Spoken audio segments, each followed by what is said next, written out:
Ayan, ito yung company ng Royal Greenland dito mga kabayan. Pag dito kayo nakapunta sa Nuuk, sa Greenland, ayan o. Yan ang company ng Royal Greenland. Pag nakita nyo, ayan o. Sila ganyan ang ginagawang trabaho nila dito sa Royal Greenland. Kinukuha yung mga isda, ayan. Ang daming deliver ng isda ngayon nila. Cod fish. Kaya dami nilang trabaho ngayon, mga kabayan. Ayun yung lahila ko, nagde-deliver sa amin dati ng ng crab sa Pamute. Diba? Ganyan lang yun, mga kabayan, ang trabaho dito.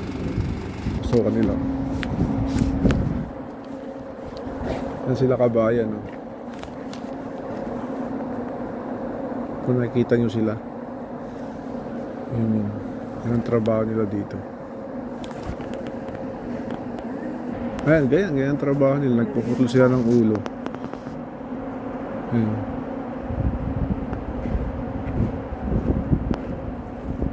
Ayan, ito si Reggie. Si Harold.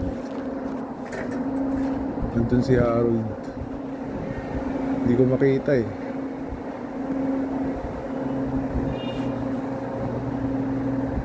Ayun, nasa machine siya, nagkukul siya ng ulo. Ayun si Harold. Ayun.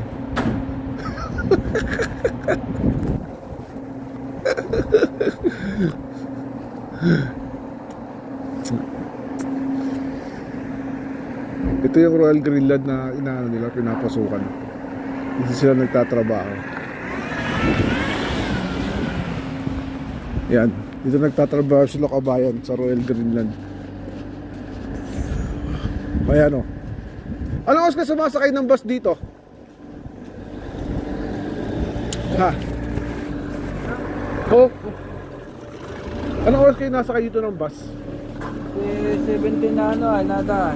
6:10. 6:10? Oo. Ayan. 6:20 kami nakakarating dito.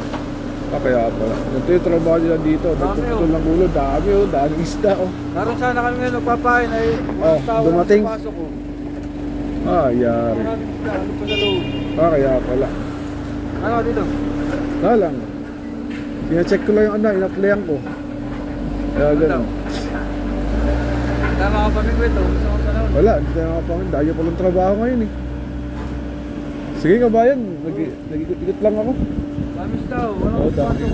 Wala Sige. talaga nakabuhay dito. Okay, salamat kabayan.